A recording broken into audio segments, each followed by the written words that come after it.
Hello, welcome back to the Haunted Dungeon, episode number 2. I am Dr. Zirkus, the Midwest Harbinger host of horror. And since this show is coming right at Halloween, this is officially our Halloween episode for 2023. Now, let me ask you a question. What do Quasimodo, Abraham Lincoln, Rose Dawson, and the Grinch have in common? Well, all the actors that played those characters appear in tonight's movie. The movie is one of my favorites from 1932. It's called The Old Dark House. And it has a great cast. The actual title of the movie kind of sets the tone for the plot of the movie. Several people seek shelter from a storm inside an old dark mansion where scary and spooky things happen. So before we actually get started with the movie, what we're going to do is, typical for my show, is have a cartoon and something special from Frank to give to you tonight. And, well, I've got my coffee, so I will be back shortly.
Hello,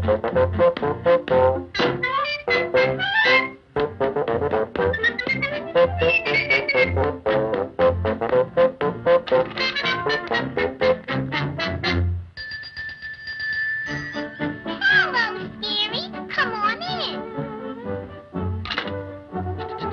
And when you get warm, you can help me prepare for the party.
Ladies and gentlemen, this commercial is going to use subliminal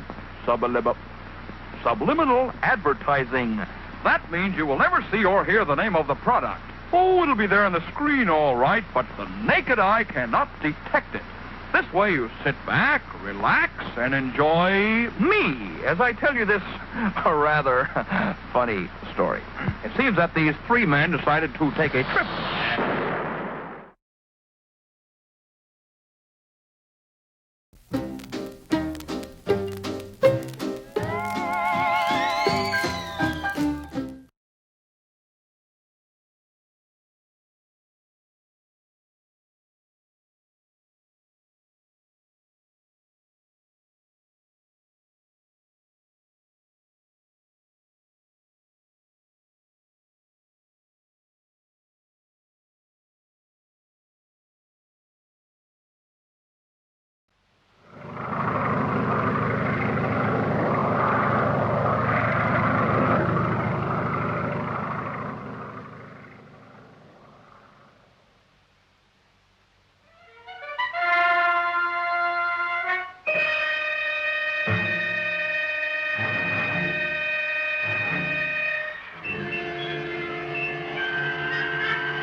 I'm stopping for a rest. Really, Philip, you can't stop here. For pity's sake, either go on or go back. You can't expect me to spend the night like a half-drowned rat on a mountainside. It's better to stop and drive the car gently over a cliff, isn't it? Well, it won't help things, losing your temper. I've never been in a better temper in my life. I love driving 100 miles through the dark, practically without headlights. I love the trickle of ice-cold water pouring down my neck. This is one of the happiest moments of my life. Would you like me to drive for a bit? Yes, I was expecting that.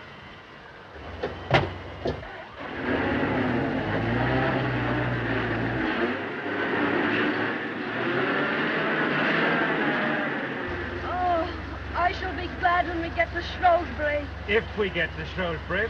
Do you happen to have any idea where we are? I haven't the least idea in the world. That's very comforting. You all right, Pendrell?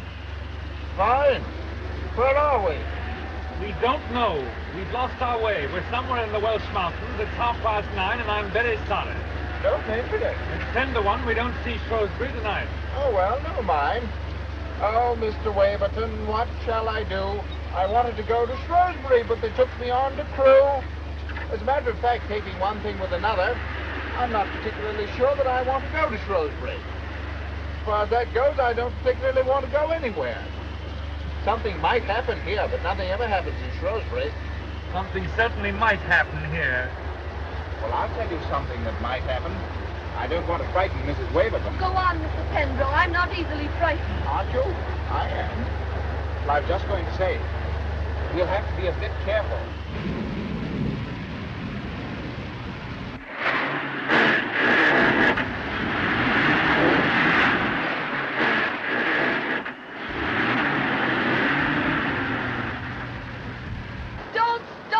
How can I help stopping? Do you think we're in a motorboat? Stuck for the night. Stuck for the night. Mr. Pendrell, please. Sorry.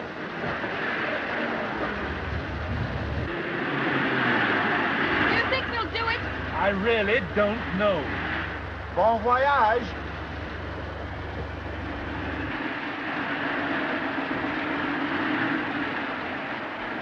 Well, now, for heaven's sake, stop. Let's look at a map or something. My own view is we're not on a map. Oh, you look, Philip. I can't see anything. It's all a stupid puddle. Seems to represent this country very well. Everything here is underwater. Oh, just drive on. We'll arrive somewhere, sometime. Yes, I suppose that's all we can do. Singing in the bathtub, singing all alone. So just like a baritone, like a baritone. Never take a shower.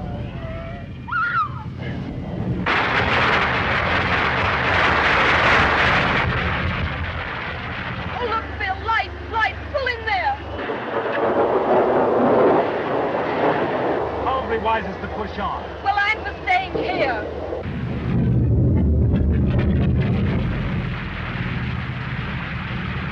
There you are. The whole hilltop has probably fallen off.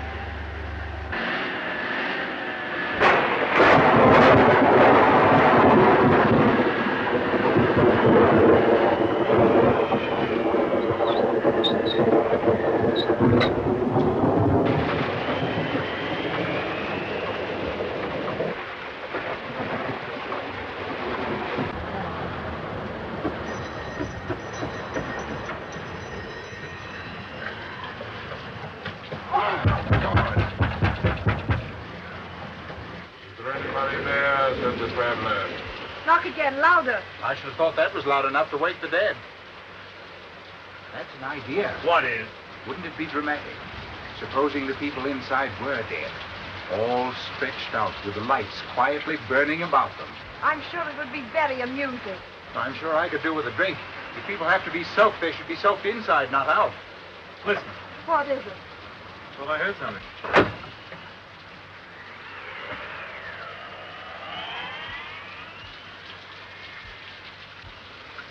Good evening. We've come to ask for shelter. We've lost our way. We're absolutely cut off. Don't you understand? We can't go forward and we can't go back. The road's blocked on both sides. Landslide.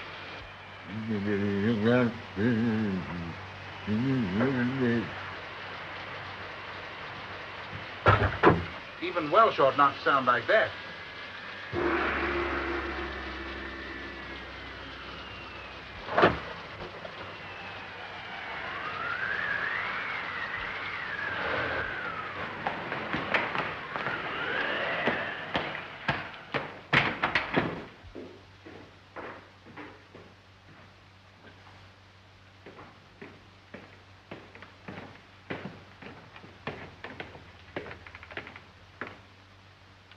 My name is Fem. Horace Fem. How do you do? I'm very sorry to break in on you like this. My name is Waverton. May I introduce my wife? How do you do? Pembroke. Charmed, I'm sure. How do you do? Won't you sit down? Thank you.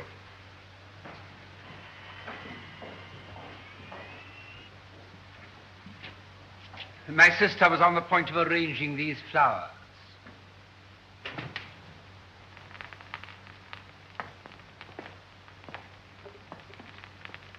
I don't know if your man explained the situation to you. He did his best, but I'm afraid I couldn't understand him.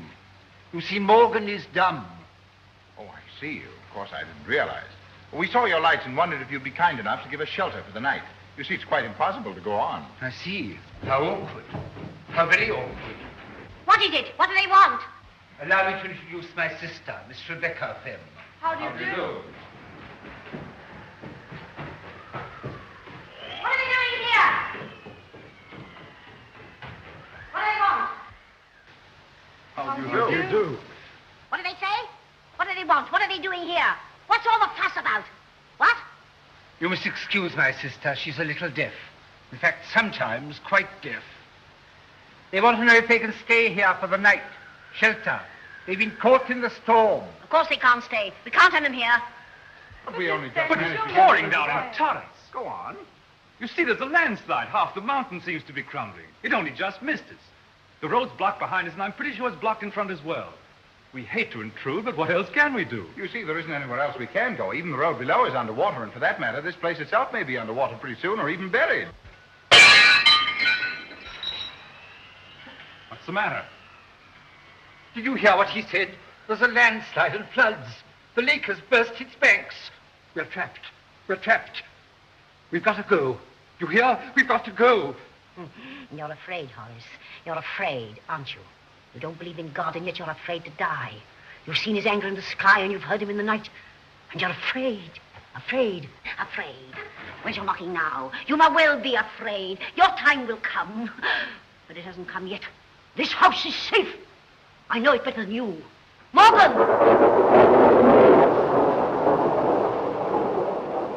You remember the great storm years ago when we were cut off and there was a landslide and floods and the roads were washed away?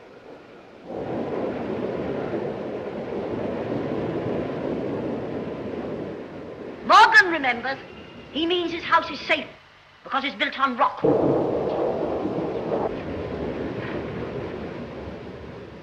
You will have to stay here. The misfortune is yours, not ours. No beds. They can't have beds. As my sister hints, there are, I'm afraid, no beds. That's quite all right. If we can just sit around the fire, that will be fine. By all means. I'm not very sure that I want to go to bed myself tonight. Morgan, attend to the fire. Is there any place I can put the car out of the rain? There are some stables round the corner to the right. Morgan will show you. Thanks very much. I'll come along and get the bag. Right. No beds. You can't have beds.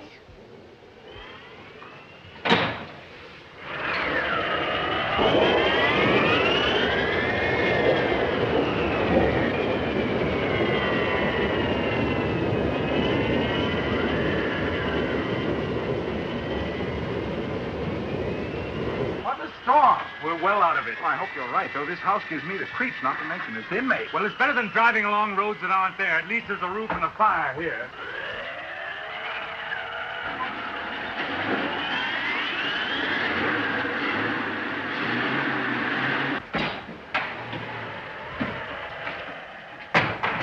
Now, Mr. Penderell, do you think that you could join me in a drink? Mr. Fem, I honestly believe I could join you in a drink.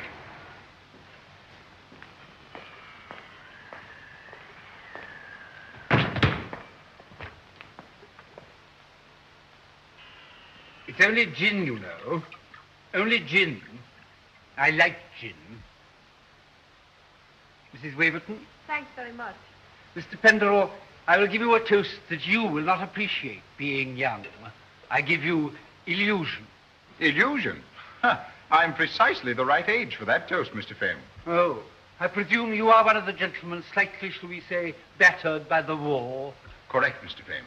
War generation slightly soiled, a study in the bittersweet, the man with a twisted smile. And this, Mr. Fem, is exceedingly good gin. A dreadful night. It seems to be getting worse. Yes, it is pretty bad, but evidently there's no danger here. Your sister was quite definite about that. But supposing we're cut off, shut up in here. Well, it would be rather a nuisance for you having us billeted on you like this. But it's awful. How can you be so calm? You don't seem to understand. We may be cut off. Shut up in this house. I'm afraid I'm rather nervous. I am rather a nervous man. But the fact is that Morgan is an uncivilized brute. Sometimes he drinks heavily. A night like this would set him going, and once he's drunk, he's rather dangerous.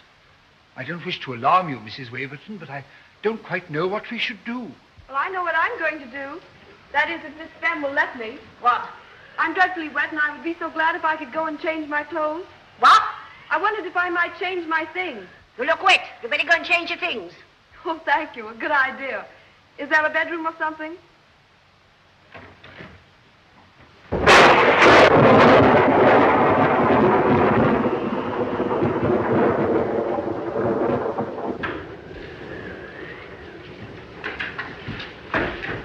It's a dreadful night. What? I say, it's a dreadful night. Yes, it's a very old house. Very old. Very kind of you to let us stay. What? I say you're very kind. Yes, it is a dreadful night. I'm a little deaf. I understand. Yes. No beds. I'll have none of this electric light. I won't have it.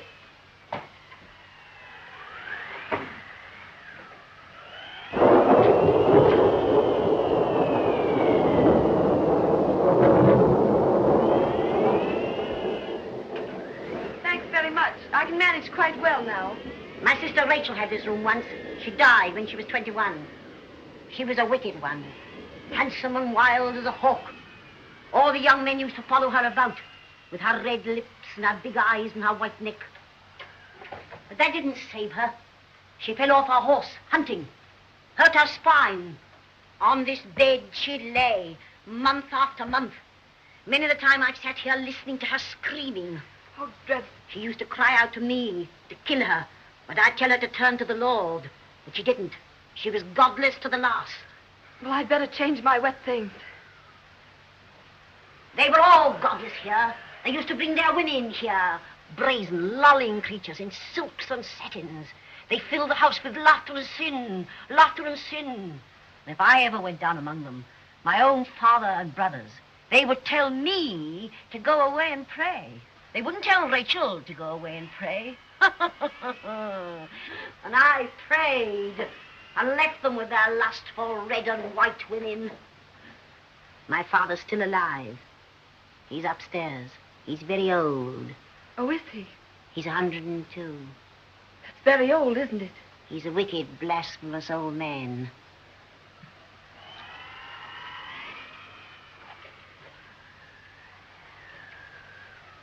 You're wicked, too. Young and handsome, silly and wicked. You think of nothing but your long, straight legs and your white body and how to please your man. You revel in the joys of fleshly love, don't you? That's fine stuff, but it'll rot. That's finer stuff still, but it'll rot, too, in time. Don't! How dare you!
Mrs. Waverton. You make it look like a party.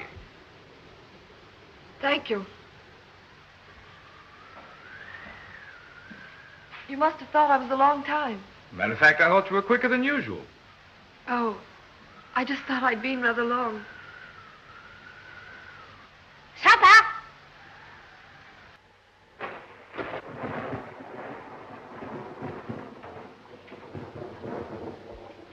Philip.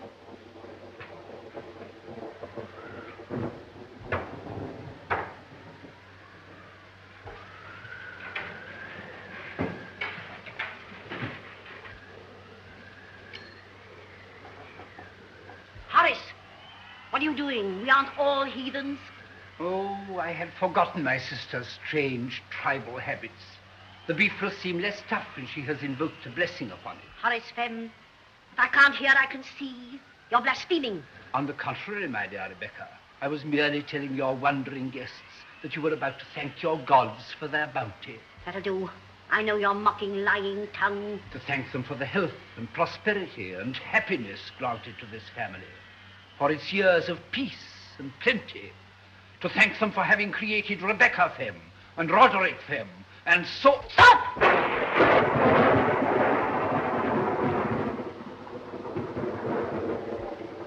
Bless thou, Lord, visit the house. May they prove a wholesome healing remedy for mankind. Amen.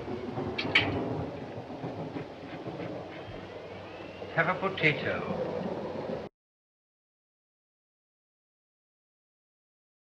Have a potato.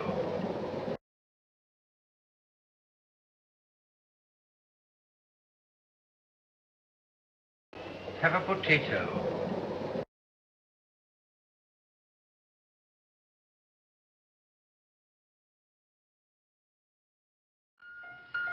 the movies, it's a big date. They love their popcorn, look what they ate. This kind of action, the main attraction. Oh boy, ain't love grand.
Welcome back. Frank decided to join me, and we're going to talk a little bit about the characters and the actors that are in the movie that we're watching right now. The first man that you see is Raymond Massey. He plays Philip Waverton, and he was the guy that played Abraham Lincoln in a movie. I think it was called Abe Lincoln in Illinois or something to that effect. Gloria Stewart plays his wife Margaret. She, of course, was in The Invisible Man, and then much later played the elder Rose Dawson in the movie Titanic. So that was actually her final movie that she made. The man that was in the back seat of the car is Melvin Douglas. He was in a pre-code movie called The Vampire Bat, and was also in much later times in a movie called Ghost Story with John Houseman and Fred Astaire. Now, once they get to the house, the first person we see is the butler, Morgan, who is played, of course, by Boris Karloff. Now, interestingly enough, Boris Karloff had no dialogue in this movie. His popularity as the Frankenstein monster was so popular that he really didn't even need dialogue to be listed top billing on this particular movie. The Femmes, who own the house, first we see Horace Femme. Horace Femme is the man who is played by Ernest Thesiger, who was also in a movie with Boris Karloff called The Ghoul, and of course he was Dr. Pretorius in The Bride of Frankenstein.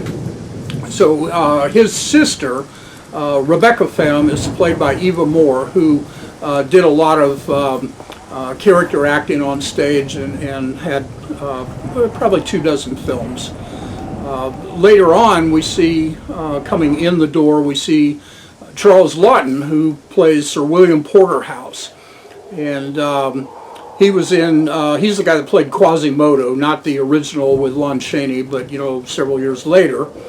He was also in a movie called The Strange Door with Boris Karloff. The woman with him, Lillian Bond, was in a movie called, what was it called? Oh, Airmail. Airmail, where she appeared with Gloria Stewart, and then many years later was in a Jack Palance movie from the 1950s that was called Man in the Attic. It was kind of a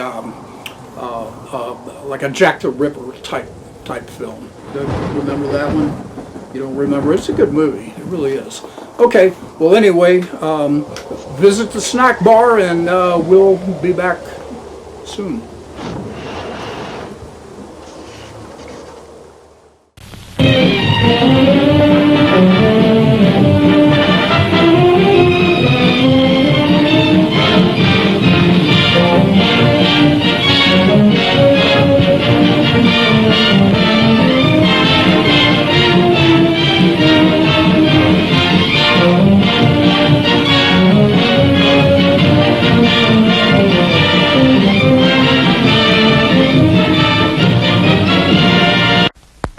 Our hamburgers are the finest, quality beef expertly prepared for extra deliciousness. Treat yourself royally right now. What a hamburger. Aren't you feeling well, Bill? Aren't you hungry? What can be the matter? In a moment, you'll know what it is. Yes, Bill, you're getting a stomachache.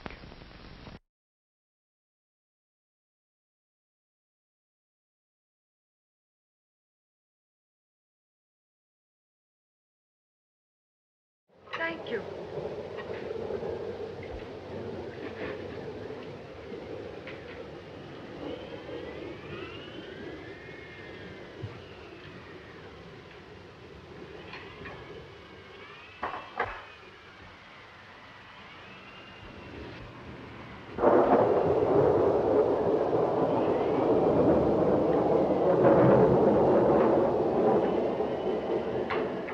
Well, this is a storm and a half. Yes, isn't it? Have a potato. Thank you. I should love a potato.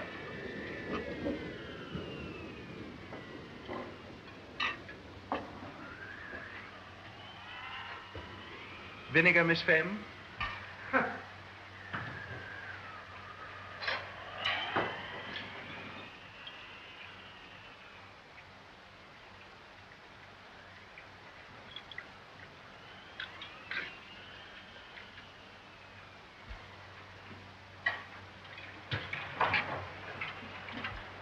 It's simply coming down in bucketfuls outside.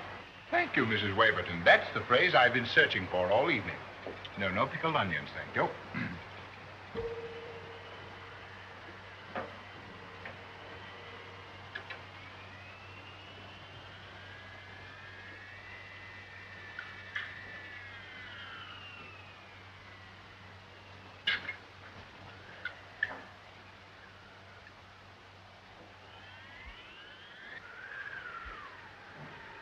Those lights, they gave me quite a start. I suppose it's a storm. On the contrary, we make our own electric light here, and we are not very good at it. Pray don't be alarmed if they go out altogether.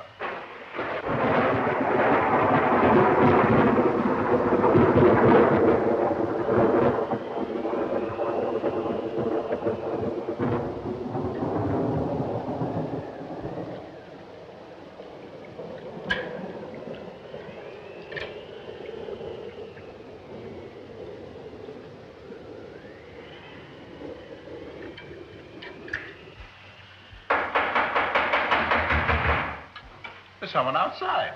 They can't come in. But surely they must come in. It's probably dangerous out there now. They're probably half drowned. You know, really, we oughtn't to keep them waiting. No, I'm afraid we shall have to let them in. Morgan, open the door. Come on in, Morgan. Let them in.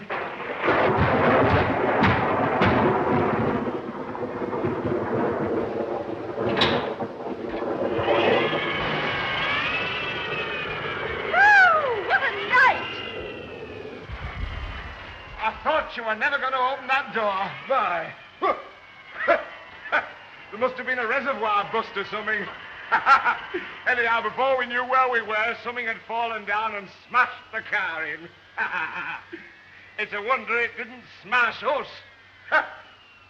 Incidentally, this house will probably be washed away any minute. Hi. Oh, look at that. Why? Oh, that's a grand fire. I'm sorry to barge in on you like this, but needs must when the devil drives. Well, who's the owner here? My sister is the owner, Miss Femme. How do you do, Miss Femme? My name is Porterhouse, Sir William Porterhouse. And this lady is Miss Gladys Duquesne, a friend of mine. Glad to know you. Nice weather for ducks. Allow me to introduce you. This is Mrs. Waverton, How do you do? Mr. Penderell, How do you do, Sir William? and Mr. Waverton, How do you do? Sir William Porterhouse. How do you do? I've never seen such a night in all my born natural. I tell you, it's coming down in bucketfuls. Pretty well soaked we were, I don't mind telling you. I shouldn't be surprised if we caught our death. Yeah, you better not put those wet shoes on again, or as Sir William points out, you'll probably catch your death. Here you are. These may not be exactly your size. At least they're dry. Thanks, they'll do fine. Whee!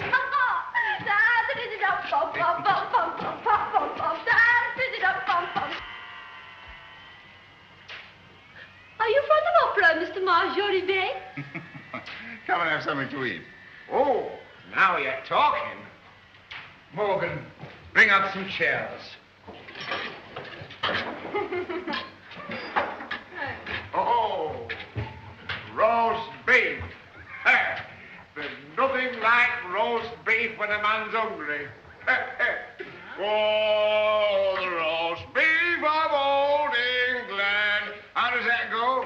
Do you remember that, Mr. Waverton, or was that before your time? Penrose, our song expert. Oh, so you're musical, are you? Well, I've got a bit of an ear myself. Have a potato. Morgan, bring a glass of water for Sir William.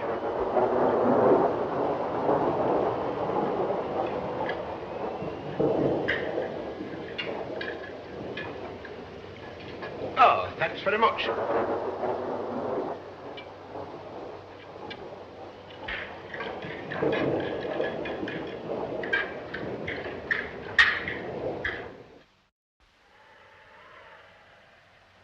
Take ourselves, for instance. Here we are, 6 people sitting around, and we've been talking now for nearly 2 hours. What do we know about each other? Not a thing. How reassuring. I agree with Sir William. At best, we only make guesses. If you were a woman, you wouldn't talk about only guesses. Ah, the famous old feminine intuition. Does it ever tell you which horse is going to win the Derby? No, but it tells me quite a lot about you. I wonder, Mrs. Waverton, whether it happens to tell you that I am wanted by the police. Why, no, Mr. Fem, it tells me nothing so romantic.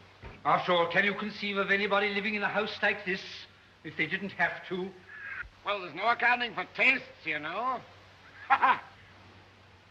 No. Miss Duquesne, Yes? what does your intuition tell you about me? Quite a lot. That frightens me a good deal. What does it tell you? It tells me... Well, it's not very interesting anyway. Oh, yes, it is. Let's have it.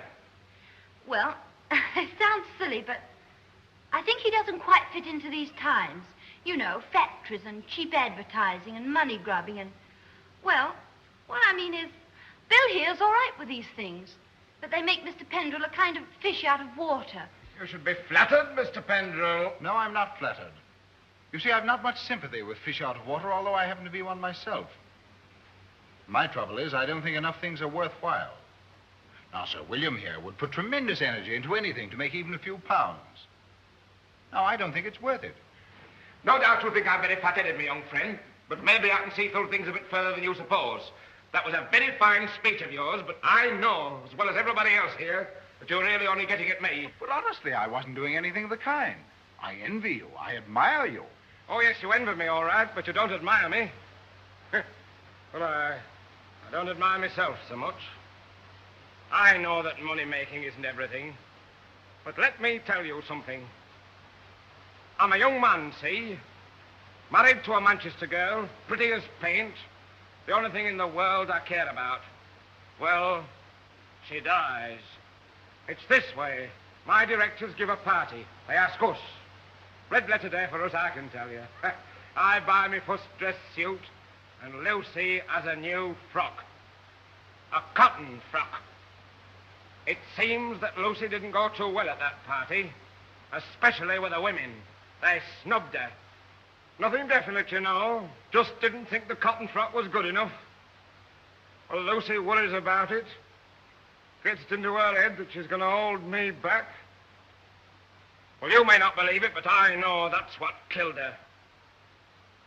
That's what started me making money. I swore I'd smash those fellows and their wives who wouldn't give my Lucy a kind word. And I have smashed them, at least most of them. Once you've started making money, it's hard to stop. Especially if you're like me. There isn't much else you're good at. But what Gladys here has to be superior about, I don't know. Miss Duquesne, why don't you tell him your real name? My real name is Perkins. And a very nice name, too. I may not be this and I may not be that, but you don't catch me pretending to be what I'm not. I think I'm finding you a little bit offensive. That's all right, Mr. Pendrell. I can take care of myself. At least if I can't by now, I never will be able to. I wasn't trying to put anything across you, Bill.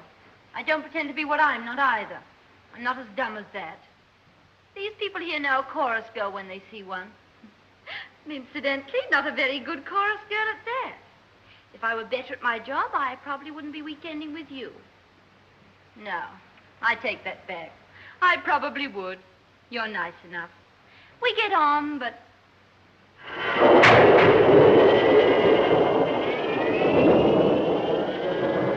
Morgan's at the bottle again.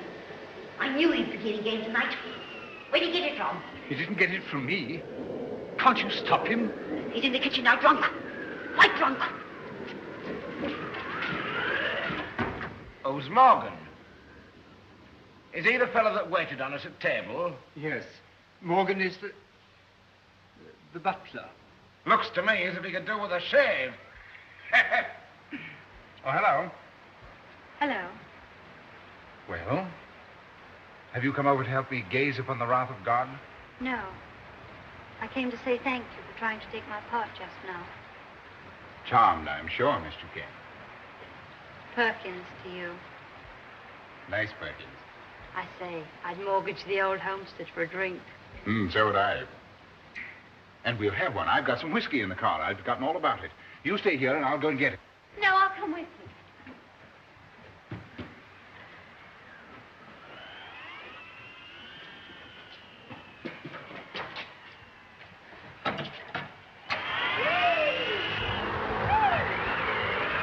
You better stay here under cover. The car's in the stables and you get soaked. All right, don't be long.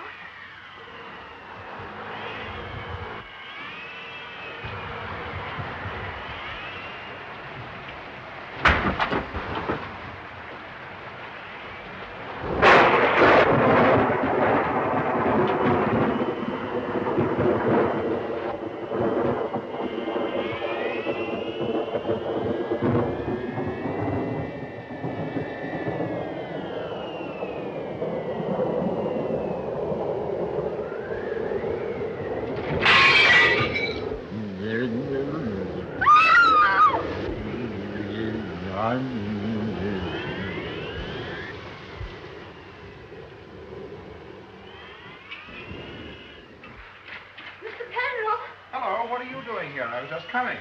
I thought I'd come fetch you. Hey, what's the matter? What's happened? Nothing. Nothing really. Got a bit scared, that's all. Somebody slammed the door in my face. Probably the wind. No, it wasn't. I know wind when I see it. It doesn't sound much, but, well, you know, it gave me a bit of a turn. Yes, I bet it did. Here, what you want to drink of this? Thanks. I feel a bit more human now. This certainly is a benighted household. You're right, it is. Look at those. Come on, take them off.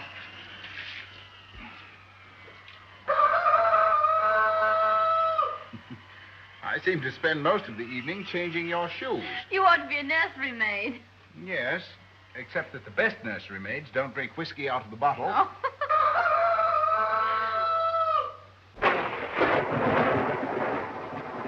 Storm's just as bad as ever, isn't it? Worse. That's done it. The light's gone out. I suppose they'll stay out this time. Now we shall be miserable all the evening. That's all right. Surely there's some candles somewhere, aren't there?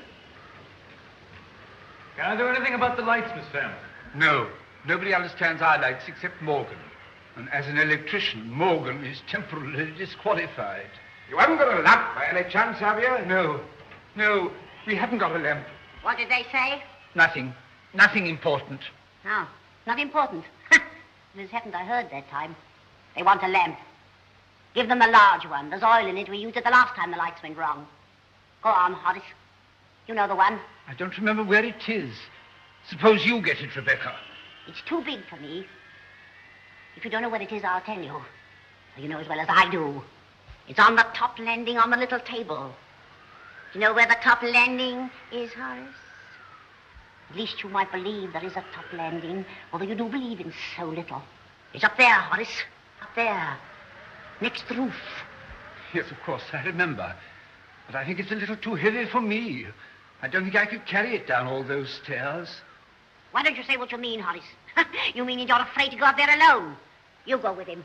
Here, take this. I don't know why I bother myself. Do you all go to sit in the dark?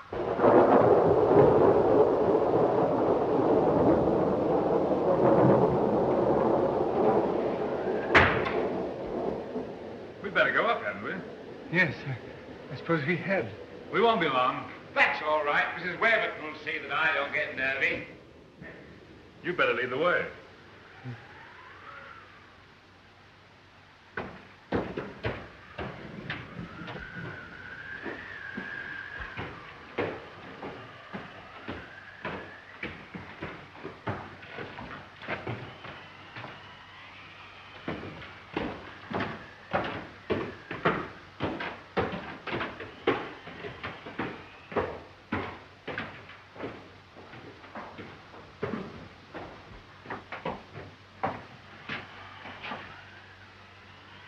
This is my room. Oh? There are one or two things that I should very much like for you to see. I should like to very much, but you must show me some other time. We've got to get that lamp. Yes.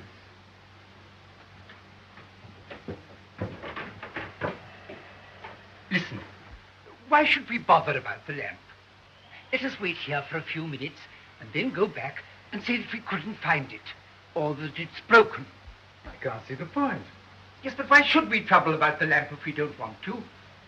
But we said we'd get it, so why shouldn't we get it? Yes, but why should we if we don't want to, and I don't want to? But this is absurd. Did you hear that? I did hear something. What was it? It must have been Morgan. He's drunk, you know. He's probably making a disturbance downstairs in the kitchen. I thought that noise came from upstairs. Anyway, what about this lamp? I wondered whether you'd excuse me from coming with you. I'm not very strong. There are rather a lot of stairs. I really should have told you before, but the vanity of age, you know. You'll find it on a little table at the end of the landing, 2 floors above. I suppose it's not too heavy for me to carry. Oh, no, not at all. It's quite light, really. I see. Thank you. Thank you very much.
Do you have greasy vampires?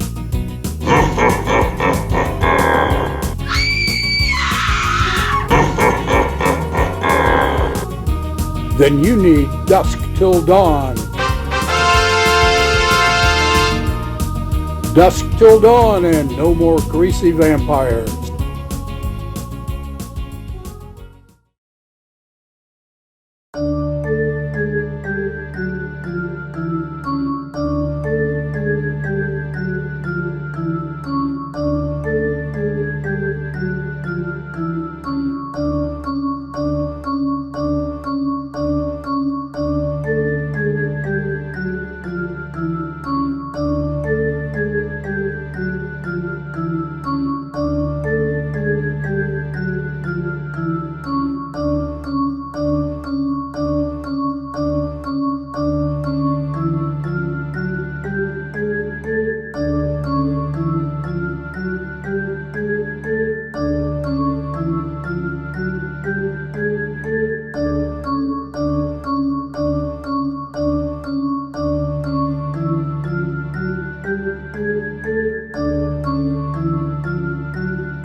attacks a human, there's bound to be a lot of noise. But I, as a scientist, take many things into consideration a layman might overlook.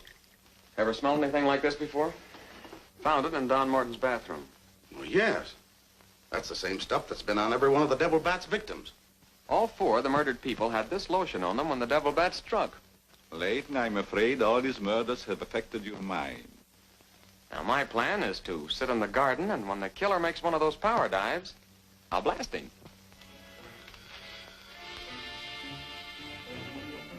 Tonight you have work to do. It's time you were on your way.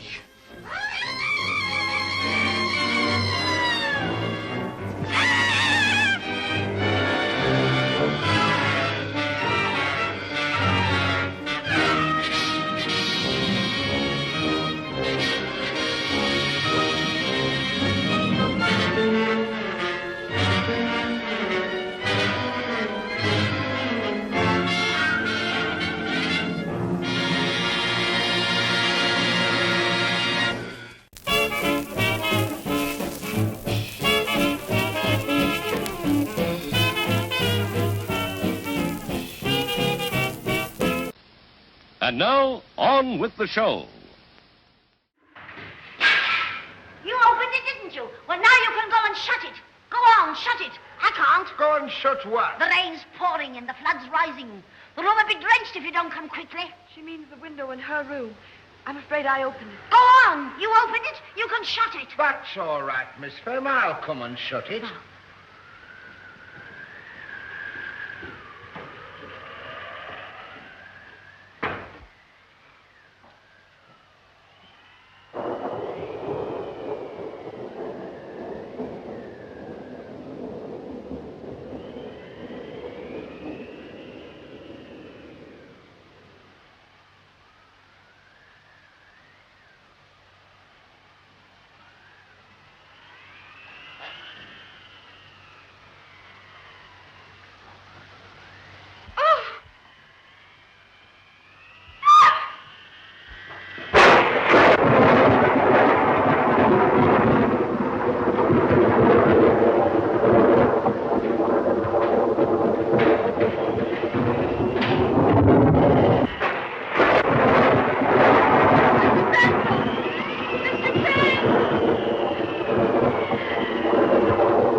Is he dead? No, you can see him breathing from here. He's only stunned. He'll be conscious in a minute, though he'll probably fall asleep again. He's very drunk. Oh, Philip, this is an awful house. It isn't very nice, is it?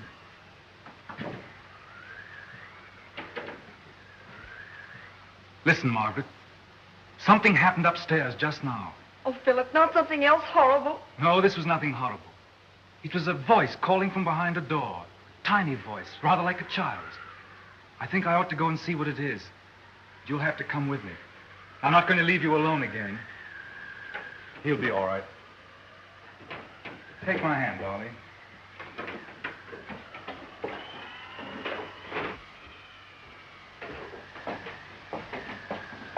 Oh, Philip. What is it? Sit down here a minute, darling.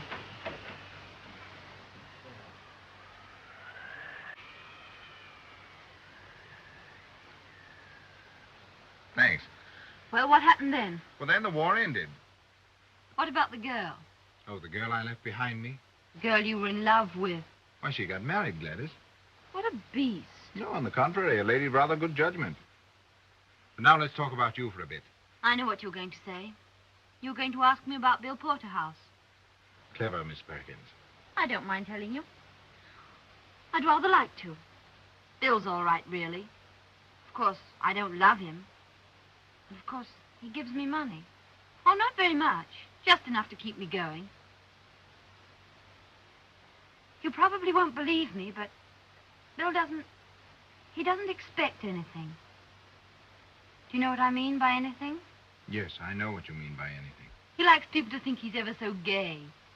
You see, for all his money, he's a bit lonely. Yes, I spotted that when he told us the story of the cotton dress. I think he's in love with that little dead wife still. I'm sure he is. I suppose that's why he only wants me, well, for company.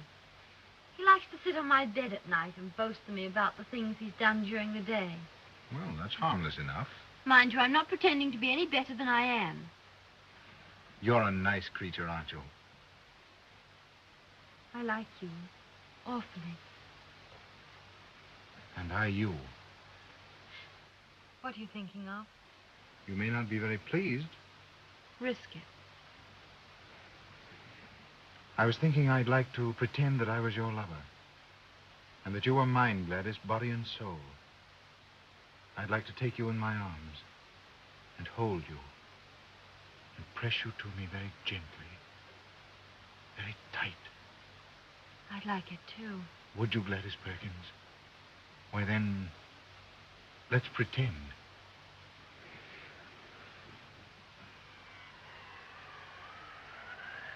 Listen. Gladys Perkins has an idea. I think she must have gone mad. She wants to live with you. I'm just flinging myself at your head. I've got a crazy idea that I might help you to be a useful person. Darling Perkins. Do you think I'm mad? Quite mad, my darling. And thank God for it. Well, what you say?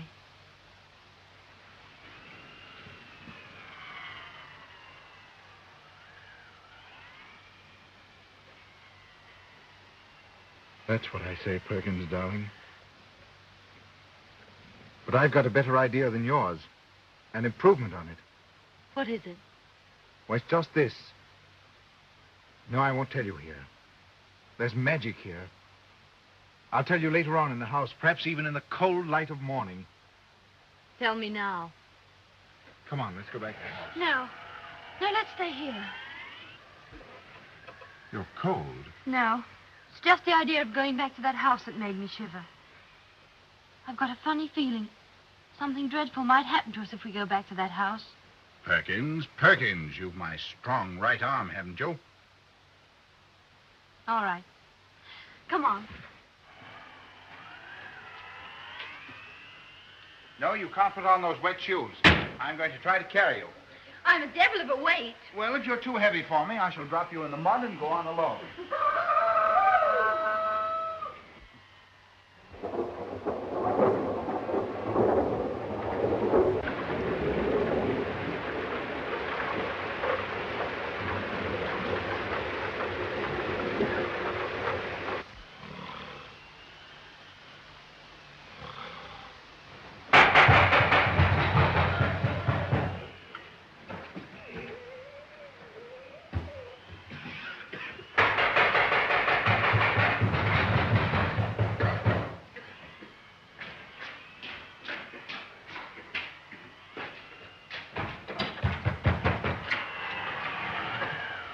Hello. Where have you been? I went out to the car to get a drink. And I went with him.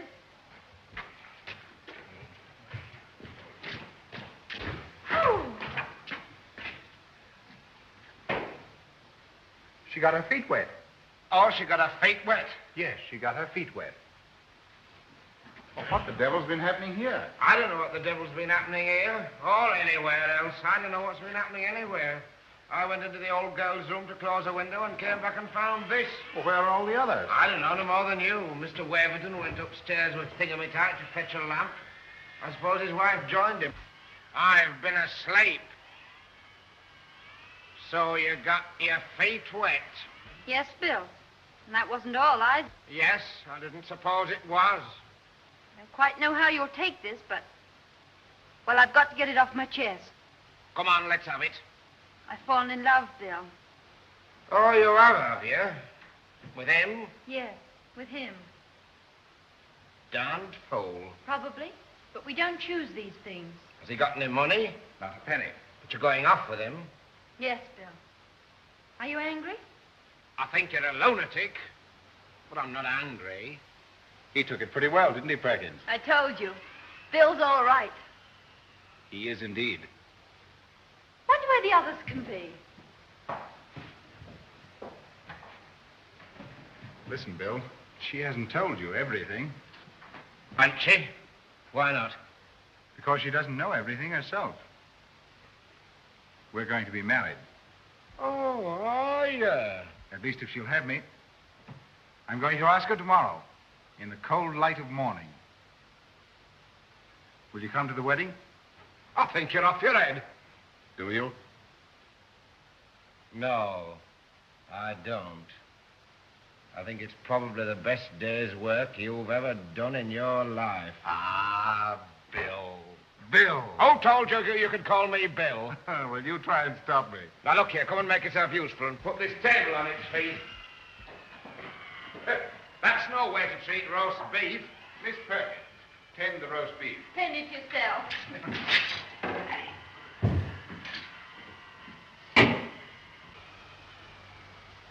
Sure you feel better? Yes, I'm all right. Well, let's go on.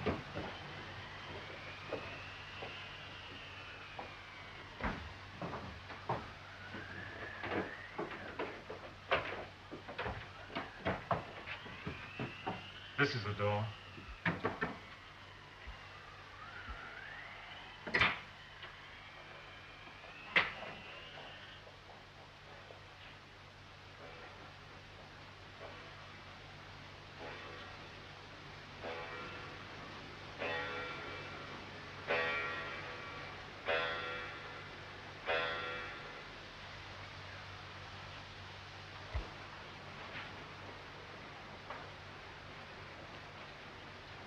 Who are you?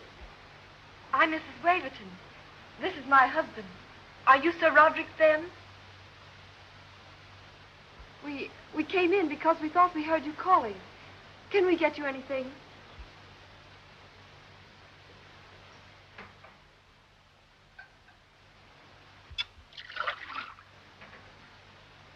Can you take it yourself, or shall I give it to you?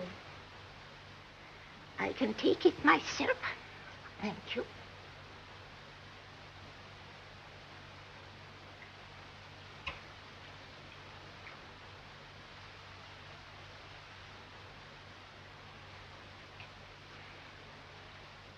What was that noise?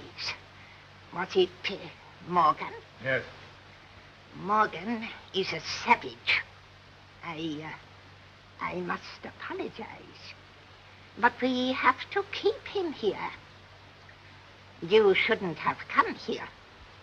I'm very sorry, but really we couldn't help it. Oh, I don't mean that. I was never inhospitable. Never. This house was always filled with guests once upon a time. When you came, what did they tell you? Why, they told us you were an invalid. Was that all? Yes.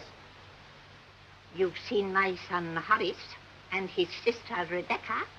Yes. And Morgan. I would like to tell you all about it, but there may not be time. You see, when you're as old as I am, at any minute you may just die. Oh, please don't talk if it tires you. This is an unlucky house. 2 of my children died when they were 20. And then other things happened. Madness came. We are all touched with it a little, you see. Except me. At least I don't think I am. Would you like to go to sleep now? No, not just yet. You see, it may be... It may be what? Dangerous. You mean Morgan? No, not Morgan. I mean from my eldest son, Saul. Saul? They didn't tell you about Saul. No, they didn't. Saul is the worst, you know. We have to watch him. Because, you see, he just wants to destroy, to kill. Poor Saul. Where is he? I know where he is. He's upstairs behind that bolted door, isn't he? Yes, locked in. Saul is why we have to keep Morgan. But if he did get out? Saul quite certainly would set fire to the house. He tried to once before. He wanted, he said, to make this house a burnt offering. But isn't he safely locked in? Yes. But you see, if Morgan is bad, I think he might open the door.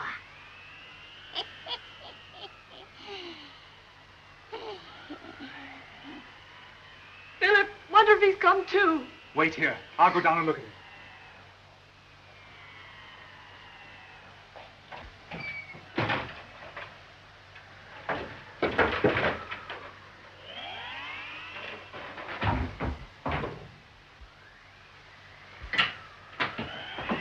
He's gone upstairs. I heard him. He's gone to let Saul out.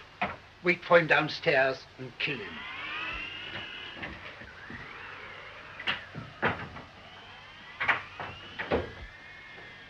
What are we to do? Can't we stay in here? No, supposing he set fire to the place. Come on. But what about Sir Roderick?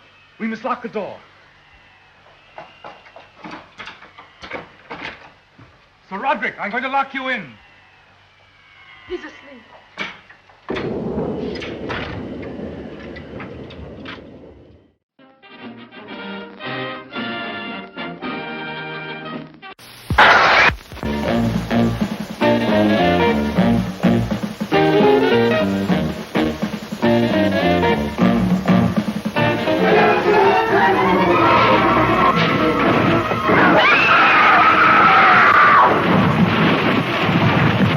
This engine's still warm. Say, did you see the skid marks out here? They go at a direct right angle to the direction of travel. No digs in the macadam either. Somebody was hurt. There's blood all over this thing. What is this black menace that kills everything it sees and hears? No human mind could imagine the enormous destructive power of this maddened, killing thing. If you're young people in love, look out. If you're driving a lonely road, you're as good as dead.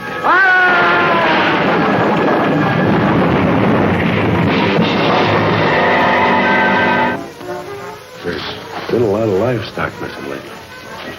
That doesn't make headlines, but now it's people. Never in the history of the United States, a monster of such size and power and horrifying hatred of man.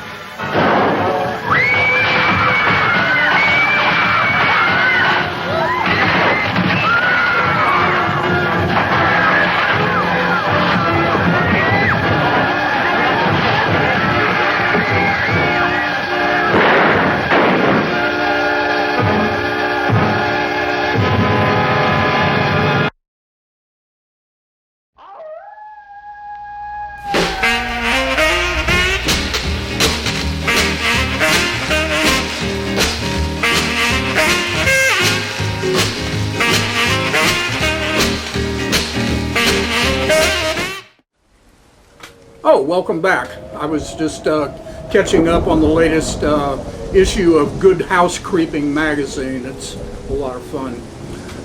Anyway, we saw in this previous part of the movie Sir Roderick Fem, who is the patriarch of the Fem family, the old man that was in the bed. And in the credits at the beginning of the movie, you'll also see at the end of the movie, that actor is listed as John Dudgeon. Now here's a little secret. John Dudgeon was actually a woman whose real name was Elspeth Dudgeon. She was in a movie called The Octopus.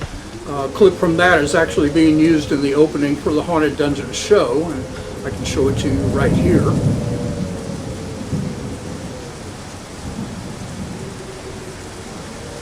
Now also, she was in The Bride of Frankenstein. There's the pepper and salt. We got no pepper and salt. Very small role in there, but fun nonetheless. Before we get back to the movie, let me show you a couple of cool things that we have that we are going to start offering through the Haunted Dungeon website. We have created what is called a Haunted Dungeon Fun Pack for fans of the Haunted Dungeon. There will be various parts to this, but we have a membership card, of course, which has a QR code on there that will allow you to go to a website that is a members-only website where there's additional fun things on there. But we also have buttons. There's a button, I stabbed myself, a button of yours truly, Dr. Zirkus, Skeezer and Popeye, and of course Frank is on there. We have postcards. There's a Dr. Zirkus postcard. There's one of Frank and Skeezer and Popeye, of course, there. There are going to be puzzles and games, crossword. There's a word search thing here. And also, this is kind of cool. This is a kind of a retro paper craft thing, and what you do is you cut this out and fold and tape everything together, and you can make like a retro television set that has various scenes from the Haunted Dungeon that you can also cut out and put down inside the TV and pretend you're watching the Haunted Dungeon no matter where you are. So, but also we have, let me grab these here real quick. We have two different sets of these. Here they are. These are trading cards. Something that used to be done back in the 60s and early 70s for monsters and, you know, other things. You don't see them much anymore, so I decided to make my own set of these. And they are printed front and back. But they have the various characters from the Haunted Dungeon and a few other things that are in there. And these are printed on really, really high quality paper here, so I think you'll enjoy those. But anyway, all that stuff will soon be available through the Haunted Dungeon, which is haunteddungeon.com. You can come there and find a way that you can get your own fun pack for yourself. So let's get back to the movie. Today's show is brought to you by Chicken in a Casket, America's favorite funeral cracker, and by Bot Pockets, electronic sandwiches, now with a built-in microwave. Bot Pocket.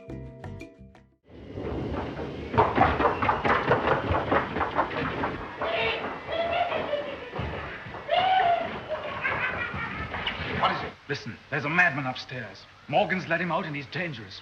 We've got to do something. Good gosh, where are they? Upstairs, but they may come down any minute. That's all right, my dear. I knew. I felt something dreadful was going to happen. Hadn't we better get out of the way? No, we can't do that.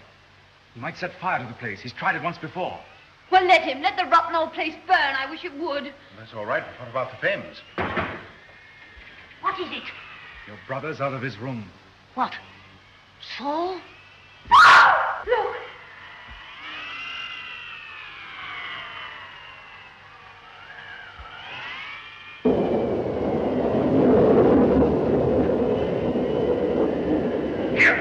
Get back!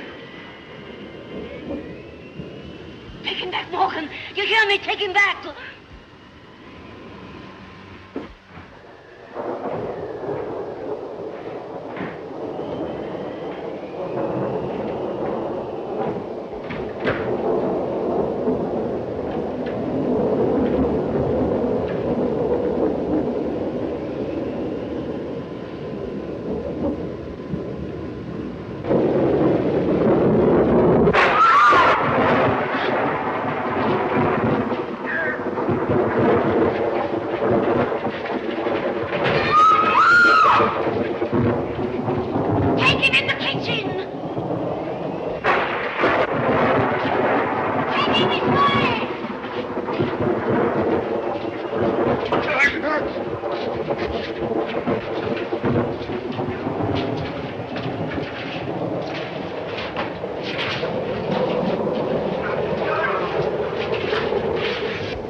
of the fathers, the sins of the fathers.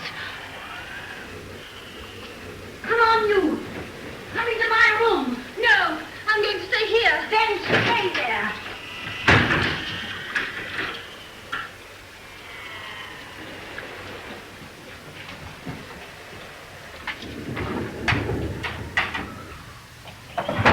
There's going to be trouble. Come on, come in here. No, I don't want to be shut up. I'd rather stay. Gladys, for heaven's sake, come in here, Margaret. Oh, no. All right. Wait a minute. You like this?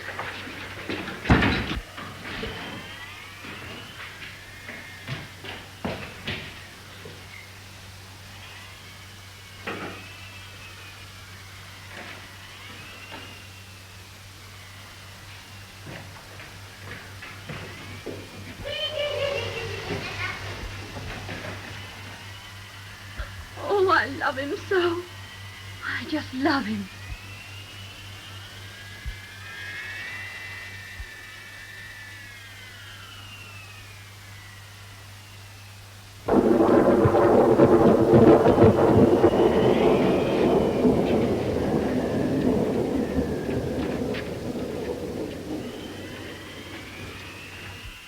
Please, please don't touch me. Well, what is it? Listen, don't put me back. Don't let them put me back. I'm not mad. I swear before heaven I'm not mad. It's just that they've locked me up here. They're all wicked. Why should they lock you up? They're frightened of me. I know something about them. Years ago, they killed their sister Rachel. But I wouldn't tell. I promised I'd never tell. And they've kept you here all that time for that? And Morgan, I tell you he's the devil. Morgan beats me. Don't leave me. Stay with me. Well, that's all right. You sit here and wait. I'll be back.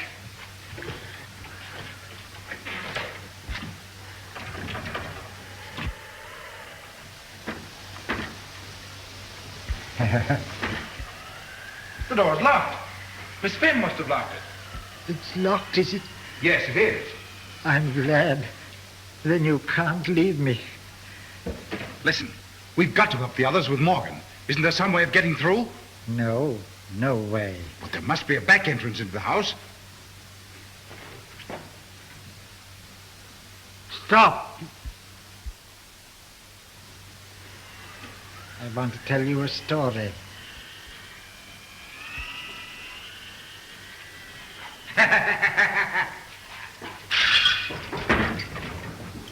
Who's in there? Nobody. Friends of yours? I tell you, nobody. Shall we invite them out? You were going to tell me something. Yes, so I was.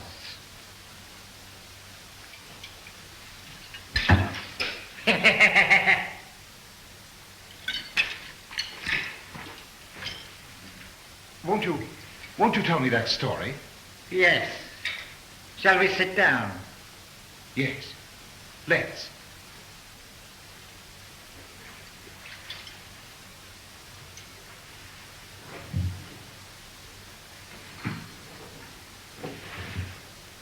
Who's in that cupboard? Nobody. Tell me what you were going to say to me.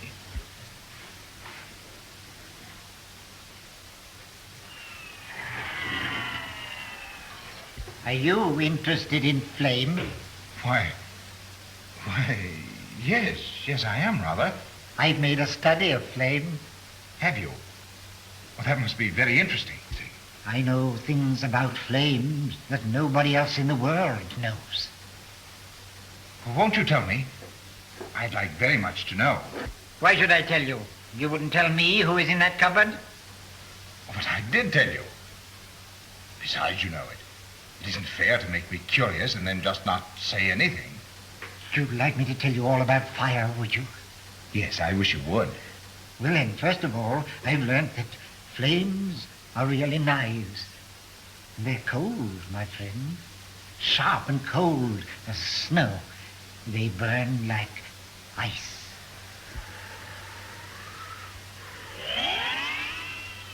Oh, that certainly is very, very interesting. So they're really like knives, are they? Well, do go on. Tell me what else you found out. Oh, a lot of things, my friend. Sit down.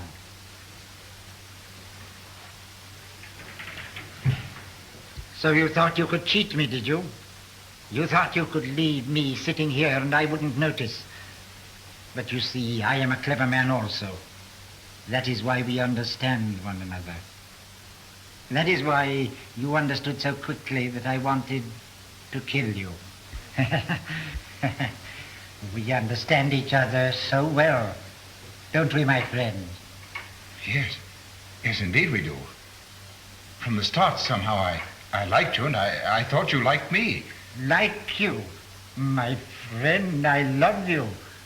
Did you know my name is Saul? Saul, my friend. And Saul loved David. Yes, indeed he did. But Saul was afraid of David because the Lord was with him and was departed from Saul. And it came to pass on the morrow that the evil spirit came upon Saul, and he prophesied in the midst of the house. And David played upon the harp with his hand, and there was a javelin in Saul's hand, and Saul cast the javelin. And he said, I will smite David even to the wall with it. And David avoided out of his presence twice, my friend. For the third time, you must be careful. Listen, I'm your friend. I'm on your side. It's silly to lose me. If you lose me... Look, there's Morgan. He's come for you. Morgan! Stop! Don't move!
You all right, Margaret? Yes, I'm all right, darling. Gladys. It's all right. Come on now. You feeling better? Yes. I'm not so bad. What happened to you? That's Bruce Morgan. He hit her. Come on. I'm all right now. Where's Pendrell? I've got to look after him. You better not go over there. Come with me. Oh.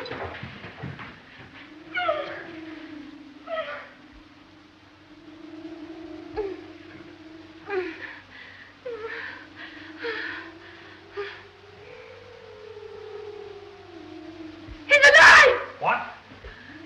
He's alive, I tell you! He's alive!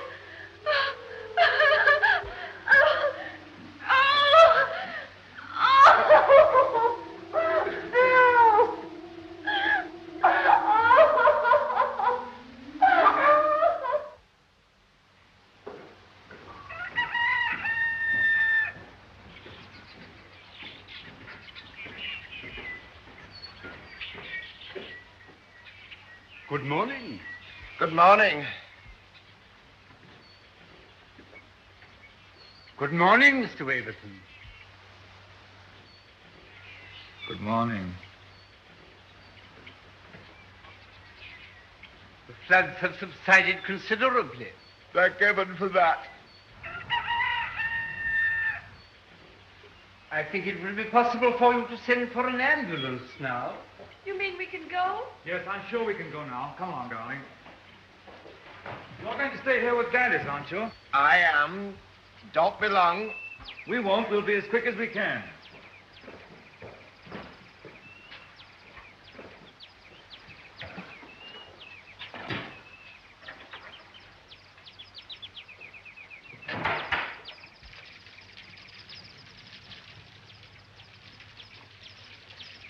Goodbye. Goodbye. Goodbye. So happy to have met you.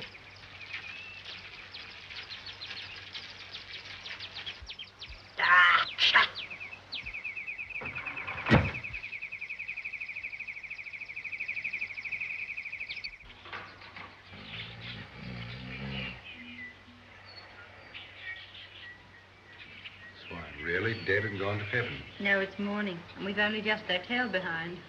Morning? Yes, cold light of day. Wasn't there something you were going to tell me in the cold light of day? Come to think of it, there was.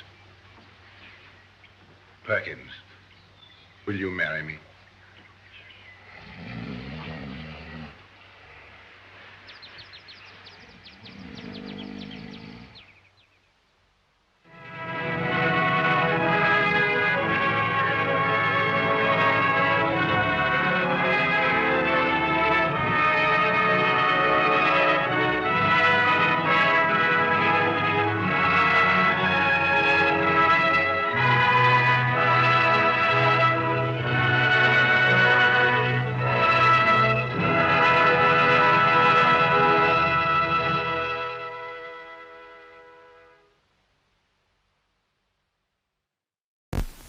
As you leave the theater, folks, please be careful.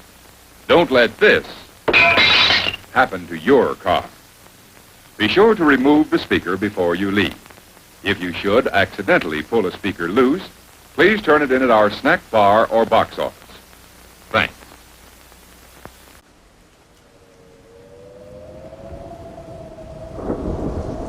Great. Son of a brown sugar sandwich. What the heck is going on? Huh?